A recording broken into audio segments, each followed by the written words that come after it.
It's a week till Christmas. We are getting in the festive mood here in my house, watching Christmas movies. We love Christmas movies. There's like 20 or something that we watch every single year. Now, even though there are a lot of Christmas movies we watch, there are some that are just plain weird. So today, I bring you a list of the 4 weirdest Christmas movies that we watch despite their weird. This list was made by me and 2 of my sisters, and quick disclaimer, these are not the weirdest movies, and these are just weird in our opinion. I mean, there are some that are so off the rails weird we actually don't watch them. Before we get into this, we are also defining weird as something we watch and look at and just go, why are they doing that? We pick plot holes for fun.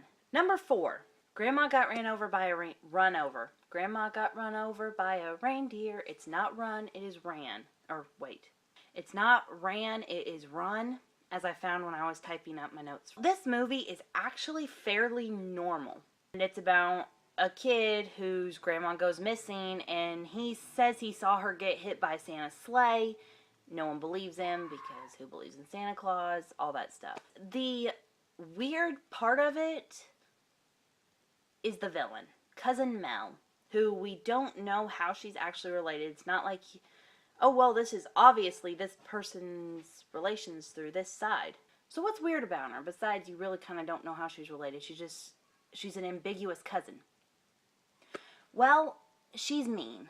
She is money grabbing, she's greedy, she's a gold digger. She spends the majority of the movie flirting with a corporate CEO. She is just mean, and yet she somehow still manages to just get Grandpa to sign over the rights to the store. To Grandma's store when she's missing, just very easily. Like, Grandpa sings a song and then hands over the rights. The other thing that's really weird about her is that when you get down to the court case in the end of the movie, she could have been arrested on charges of kidnapping. Could have been arrested on charges of poisoning, actually. She got arrested for obstructing justice. I really kind of hope she later got charged with poisoning because that's kind of a big deal. Kidnapping is also kind of a big deal. Number 3, Garfield's Christmas. This is a Christmas special from like the 80s about, the orange tabby cat who loves lasagna and hates Mondays. Like everybody else in the world. And the fun thing about this one is that we watch it for the plot holes. It is the one we watch every year just because of how ridiculous it is. And there are way too many weird things about this one to just mention them all. So here's a couple of quick ones. Why does John take his cat and his dog to his parents' house for Christmas as if they were his kids? Number 2 is when John and his brother Doc Boy wake up their dad at 1:30 in the morning and try to logic the fact that it is Christmas morning and therefore they should get to open presents. Those boys are at least 30. You could make a case for Doc Boy being a little younger than that, but not much. Number 3, what's the sausage gravy got to do with anything? Where was the sausage gravy at the dinner table? Number 2, The Year Without a Santa Claus. I didn't realize just how many plot holes you could pick in this one until we were watching it the last time, like last week. I don't know if this counts so much as a plot hole, but if it's not plot holes, if it's not just kind of badly written, then there's a chance that Mrs. Claus actually was trying to murder Santa. For more about that, see my last video. Another couple of plot holes in this. The fact that in Southtown they were convinced that the reindeer was a dog just because of some very closely matching socks. What are they making socks out of in the North Pole? I mean, those look very, very close to reindeer's fur. And my third point with The Year Without a Santa Claus, and this isn't so much of a plot hole, is it just a little bit of a realization. Let's jump to Frozen for a second, which is not a Christmas movie. I mean, yes, it's all snowy and everything, but it is not a Christmas movie. It's actually in the middle of summer. So you have Elsa, who has these ice powers. You know how Frozen goes. But throughout the movie, you never actually find out where she got those ice powers. Neither of her parents have them. Neither of her parents, they don't know how to deal with them. So they clearly don't have them. And you have various I mean, it could have been from the Trolls. It could have been... There have been people who said maybe Jack Frost, even though that's a completely different movie company. Snow Miser, A Year Without a Santa Claus. He controls all the snow, all the cold weather, all that stuff for basically the entire world. He has the exact same powers as Elsa. I don't know if anyone has realized this. And, if that's not proof enough of just the power similar, I mean, because Jack Frost can do the same, but, if that's not enough of a reason, look at the cheekbones of both of them. Did you know that cheekbones are one of those things that are highly influenced by genetics? I'm not saying that Snow Miser might very well kind of be Elsa's dad, but, and since they haven't made DNA tests for fictional characters yet, we'll have to fight about that in the comments section. Let me know what you think. And now finally, the #1 spot for the weirdest Christmas movie that my family watches. Nestor, the Long-Eared Christmas Donkey. Now, we didn't watch this one for several years because it's weird. It's also a little sad, so, I mean, it's a little more than a little sad. But we didn't watch it for several years, and then my baby sister, she's 8. My sister started watching it this year, and she's watched it, gracious knows how many times in the last week. It's been far too many. And I just started noticing everything that was really kind of wrong with this movie. And I'm not going to go into every single detail. I'm going to address the big ones. First of all, this movie is like the writers of Dumbo and Bambi and Rudolph the Red-Nosed Reindeer all got together and wanted to write a Christmas movie that appealed to both the Christians and the secular crowd. And it starts off at the North Pole. Okay. It's narrated by a donkey whose ancestor was Nestor the Long-Eared Donkey. And the donkey works at the North Pole and helps Santa and yada yada yada. And he's telling the story of his ancestor Nestor.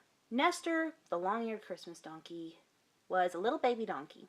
Lived in a stable. There's actually a map in like the beginning of the movie. Nestor lives somewhere up in Europe, not too far north, but enough.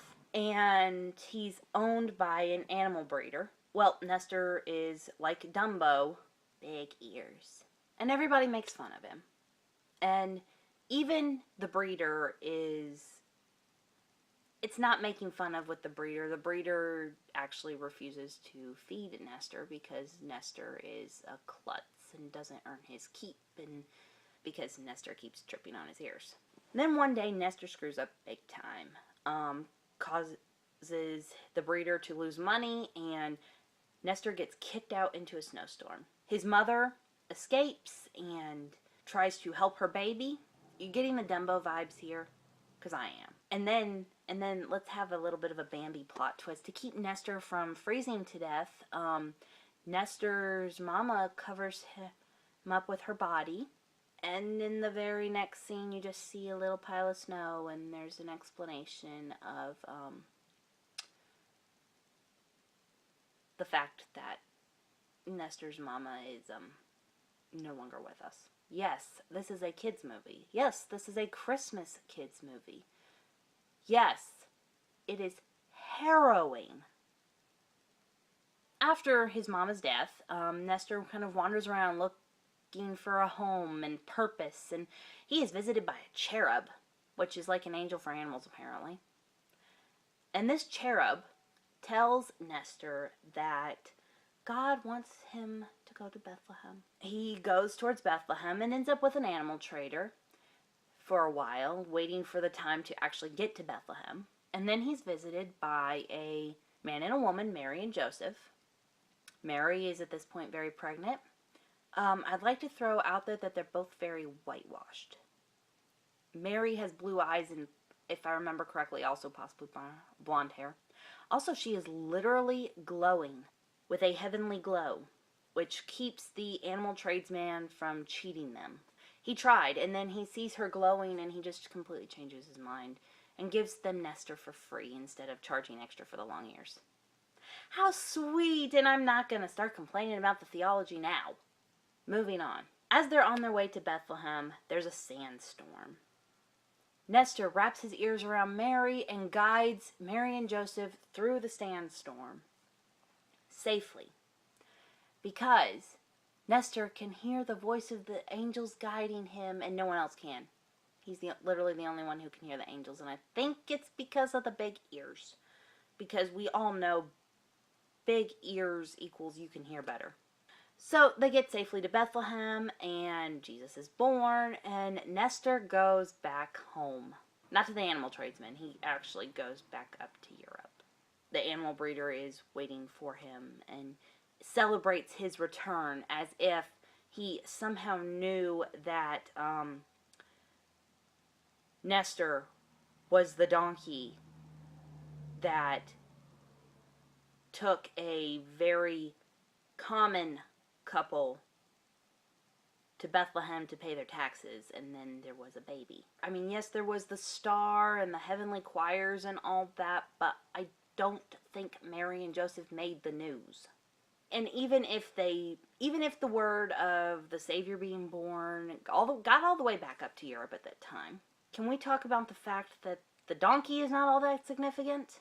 So thank you for watching. If you have any weird Christmas movies that you watch, I want to know. Let me know down in the comments what those are.